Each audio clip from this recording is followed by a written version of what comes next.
José, um nome que ecoa através dos milênios. Filho de Jacó, o patriarca, neto de Isaque, herdeiro do sangue e das promessas de Abraão, o amigo de Deus. Sua história não é apenas um relato bíblico, mas um tecido complexo de fé, sofrimento, perdão e providência divina. Desde o ventre de sua mãe, Raquel, a mulher amada de Jacó, José já carregava sobre si uma porção singular de destino. Ele era o filho da velhice, o primogênito daquela que Jacó esperou e amou por anos. Ainda jovem, recebeu de seu pai uma túnica multicolorida, um quetonete passim, como se dizia em hebraico. Essa não era apenas uma roupa bonita, era um símbolo de honra, de preferência, talvez até um indicativo de que Jacó o via como herdeiro principal, acima de seus irmãos mais velhos. Mas essa marca de favor, infelizmente, acendeu a chama da inveja e do ressentimento nos corações daqueles que deveriam amá-lo.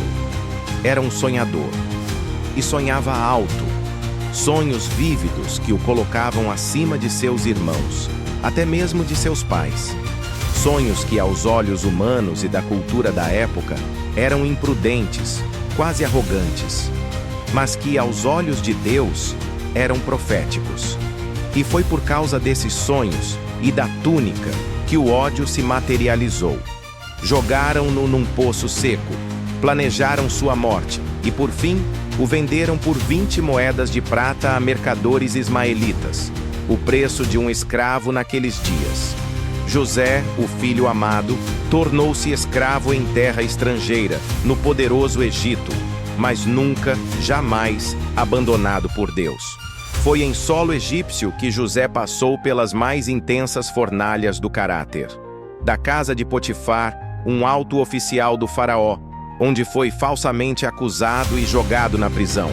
Um lugar sombrio e desesperador. Da cela, onde interpretou sonhos, ao trono, como vice-governador. De servo à mão direita do faraó, controlando os vastos recursos de uma das nações mais poderosas do mundo antigo. Um estrangeiro, um hebreu, um ex-escravo, governando o Egito. Uma ascensão meteórica, orquestrada por uma inteligência e sabedoria que só poderiam vir de Deus. E foi ali, no auge de seu poder e sob o peso de uma grande fome que assolava o mundo conhecido, que José reencontrou aqueles que o traíram, seus irmãos. O reencontro não veio com vingança, embora ele tivesse todo o poder para tal. Veio com lágrimas, com um perdão sincero, com reconciliação que restaurou laços quebrados há décadas. E com isso, se iniciou a segunda, e talvez mais crucial, parte de sua jornada, a de preservar a semente de Israel em meio ao Egito, salvando sua família da fome e garantindo a continuidade da linhagem da promessa. Instalado em Gósen, a melhor terra do Egito, o povo hebreu prosperou como nunca antes. Multiplicou-se de forma extraordinária e por muitos anos viveu sob a sombra do favor e do prestígio conquistado por José. Ele não apenas salvou os egípcios da fome com sua administração perspicaz e sua capacidade de armazenar grãos, ele salvou sua própria família, salvou a linhagem de Abraão, Isaque e Jacó, a linhagem que mais tarde traria ao mundo o Messias, a própria salvação. A fé que desafia o tempo, o pedido de José. Mas mesmo em sua glória, cercado pelas riquezas e honrarias do Egito, José nunca se desligou de sua identidade espiritual. O Egito era sua missão, seu campo de atuação, mas não era sua morada eterna.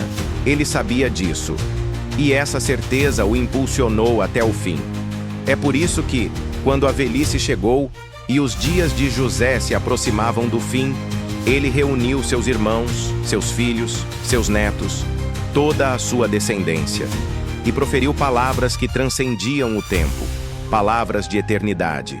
Disse com convicção, com uma fé inabalável que ecoava a promessa de seus antepassados: Deus vos visitará e vos fará subir desta terra. Essa não era uma esperança vaga, um mero desejo de um homem à beira da morte. era certeza inabalável. Uma fé em plena maturidade, fruto de uma vida inteira de provações e intervenções divinas.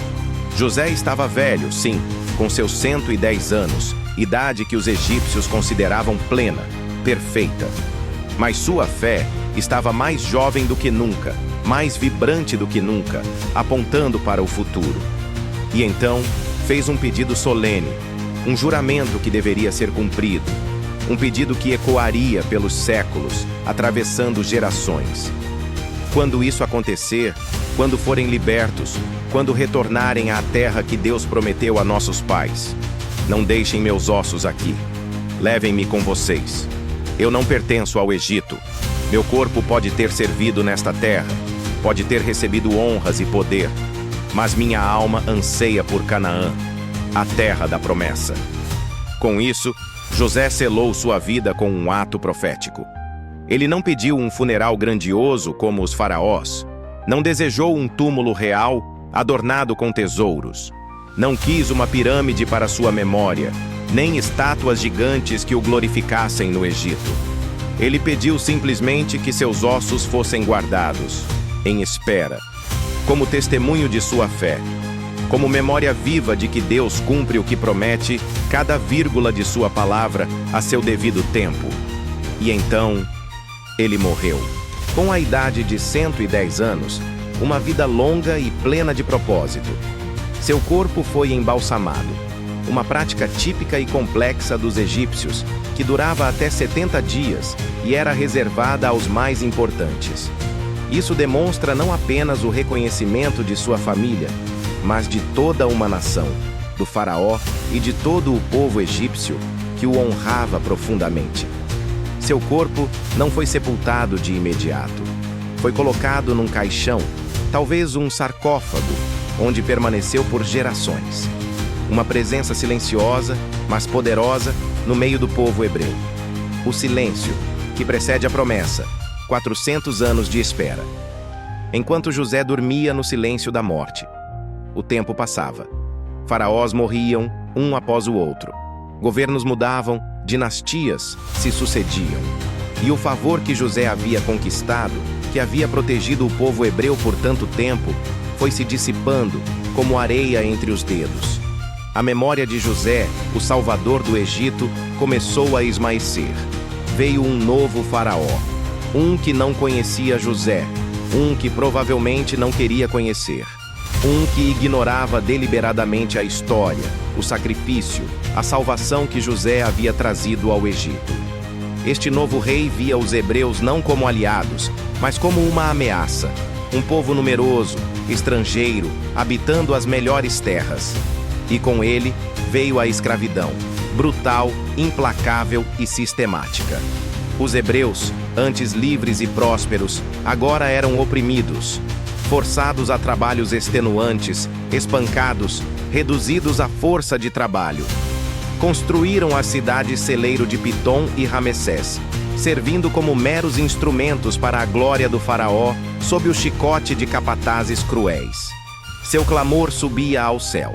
E mesmo assim, os ossos de José estavam lá, guardados, ocultos talvez entre os pertences das famílias, mas presentes. Uma lembrança silenciosa, mas constante, de uma promessa que não morreria, por mais que o tempo passasse ou a opressão aumentasse. Era um símbolo de que, embora a dor fosse real, a esperança era maior. Durante mais de 400 anos, aquele corpo esperava. Esperava o cumprimento da promessa. Esperava que Deus, o Deus de Abraão, Isaque e Jacó, visitasse seu povo e os tirasse daquela terra de servidão. E então, em meio ao desespero e ao clamor, nasceu Moisés, o libertador escolhido por Deus, criado no palácio do faraó, em meio ao luxo e ao poder do Egito, mas moldado no deserto, na simplicidade e na humildade, forjado para a missão que o aguardava. E quando o momento chegou, no encontro da sarça ardente, Deus falou: chegou o tempo, eu ouvi o clamor do meu povo, retire meu povo do Egito. Moisés obedeceu. E ao preparar o povo para a saída, no meio do caos e da urgência da libertação, ele não se esqueceu. Ele se lembrou da antiga promessa feita por José, um juramento que ligava o presente ao futuro, a opressão à libertação. Ele levou consigo o caixão, o corpo, os ossos, porque a promessa ainda estava viva, pulsando no coração do povo, mesmo após séculos de escravidão.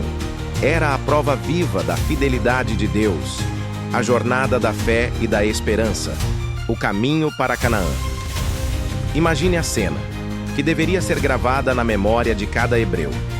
Milhares de pessoas saindo apressadamente do Egito, na noite da Páscoa.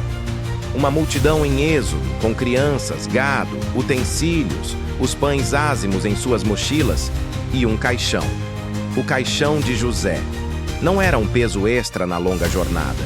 Era um símbolo, um farol de esperança, uma recordação tangível de uma promessa antiga, de um pacto que o tempo não conseguiu quebrar. Enquanto caminhavam para a liberdade, deixando para trás séculos de cativeiro, os ossos de José os acompanhavam. Porque quem viveu pela fé, quem selou sua vida com uma promessa divina, também caminha com essa fé, mesmo após a morte. Sua influência, sua visão profética, sua certeza de que Deus cumpriria o que disse, eram um guia silencioso para aquela multidão. Durante 40 anos no deserto, uma geração inteira de incertezas e provações, os ossos de José foram levados. Através do Mar Vermelho, que se abriu milagrosamente para eles. Pelo Monte Sinai, onde a lei foi entregue e a aliança foi renovada. Pelas tendas e provações diárias do deserto, a falta de água, a murmuração, a rebelião.